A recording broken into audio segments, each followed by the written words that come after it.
Assalamualaikum warahmatullahi wabarakatuh dan salam sejahtera.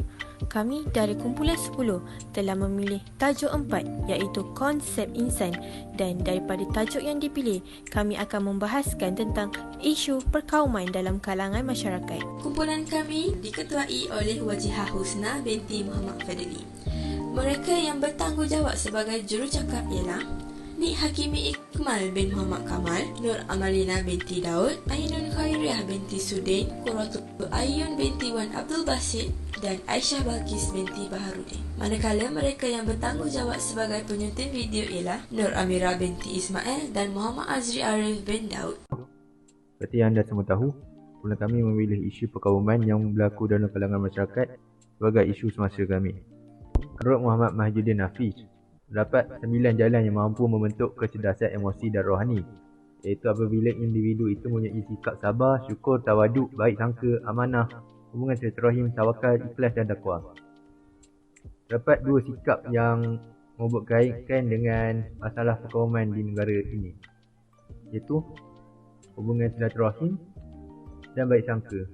Apabila kita jaga hubungan silaturahim dan berbaik sangka antara masyarakat, kita dapat mengekang masalah perkauman di negara ini. Pembangunan insan ini akan melahirkan golongan manusia yang bergerak insan serta terangkum pada nilai-nilai murni sama ada aspek rohani, emosi, jasmani dan pemikirannya. Kesemua elemen inilah yang menjadikan manusia itu sebagai baik-baik kejadian, ahsan takwim, dengan menjadikan Nabi Muhammad SAW sebagai model insan kamil. Konsep insan kamil dari sudut etimologi berasal dari gabungan dua perkataan bahasa Arab, Al-Insan dan Al-Kamil, yang bermaksud Al-Insan bermaksud manusia, manakala Al-Kamil bermaksud sempurna.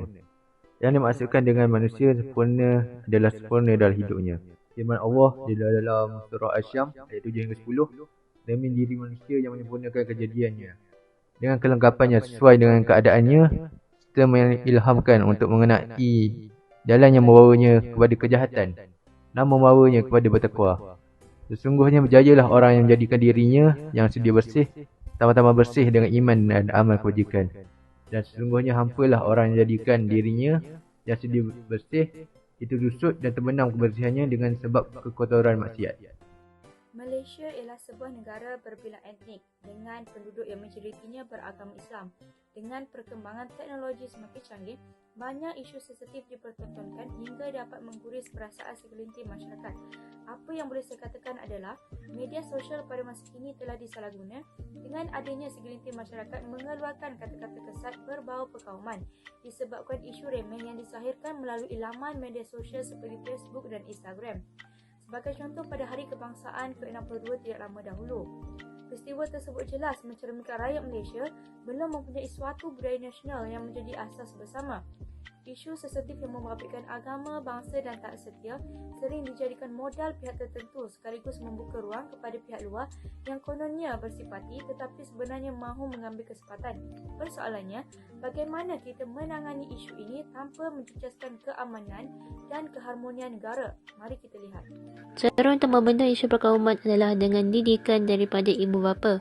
Sebagai contoh, anak-anak mereka akan didedahkan tentang kewujudan isu-isu kaum. Sesetengah ibu bapa cenderung memberikan fakta yang salah mengenai perkauman. Hal ini menyebabkan perpaduan dan persepakatan antara kaum dan bangsa sukar untuk dicapai. Ibu bapa perlulah menunjukkan keikhlasan dalam menjalinkan hubungan dengan sesiapa pun, terutama dengan jiran, tetangga dan anggota masyarakat yang berbeza warna kulit, kebudayaan dan agama dalam kehidupan seharian. Selain itu, bahasa dan cara berkomunikasi juga merupakan salah satu cara untuk membentuk isu perkauman. Kita memerlukan keseragaman bahasa untuk memahami semua kaum. Contohnya, bahasa Melayu adalah bahasa kebangsaan di negara kita. Kerajaan perlu menetapkan peraturan menggunakan bahasa Melayu sebagai bahasa pengantar di Malaysia, tak kira sekolah Melayu, Cina dan India.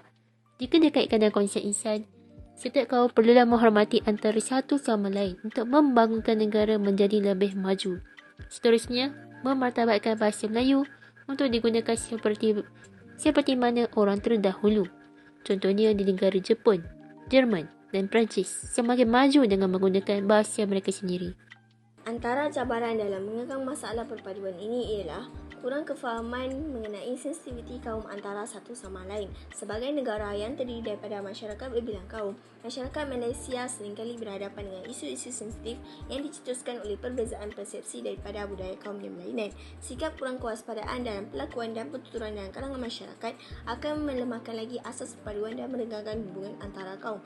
Sikap masyarakat, terutamanya generasi muda yang cepat bertindak atau bertutur daripada berfikir juga semakin memburukkan situasi serta memecah belahkan perpaduan masyarakat dan mengugat keamanan negara. Selain daripada itu, prasangka yang wujud antara kaum akibat kepelbagaian budaya dan adat terutamanya dari segi bahasa menyebabkan jarak sosial yang ketara. Hal ini menyebabkan kesukaran untuk berkomunikasi dalam kalangan masyarakat dan akibat daripadanya adalah masyarakat tidak dapat saling memahami antara satu sama lain. Ketidakfahaman yang ditimbulkan telah membawa kepada sikap prasangka dan kalangan masyarakat yang masing-masing mempunyai pegangan agama, adat istiadat dan budaya hidup yang berlainan. Tuntasnya, interaksi antara kaum tidak dapat berlaku dengan baik maupun tiada langsung interaksi. Rumusan yang boleh dibuat mengenai isu perkauman yang berlaku dalam kalangan rakyat Malaysia ialah salah faham dan pertikaian yang berpanjangan dalam kalangan kaum hanya akan menyumbang kepada kemusnahan. Keamanan yang telah terbina sejak sekian lama akan terkubur begitu saja. Oleh yang demikian, kita sewajarnya mengamalkan sikap toleransi dan hormat menghormati antara satu sama lain. Maka akan lahirlah masyarakat yang bersatu padu kerana mereka berpegang teguh kepada tonggak perpaduan, bertolak ansur, sejahtera dan harmoni dalam kehidupan seharian. Intihannya, semangat perpaduan di negara kita hendaklah dipertahankan oleh semua rakyat demi negara yang tercinta agar dapat menyambut objektif negara impian.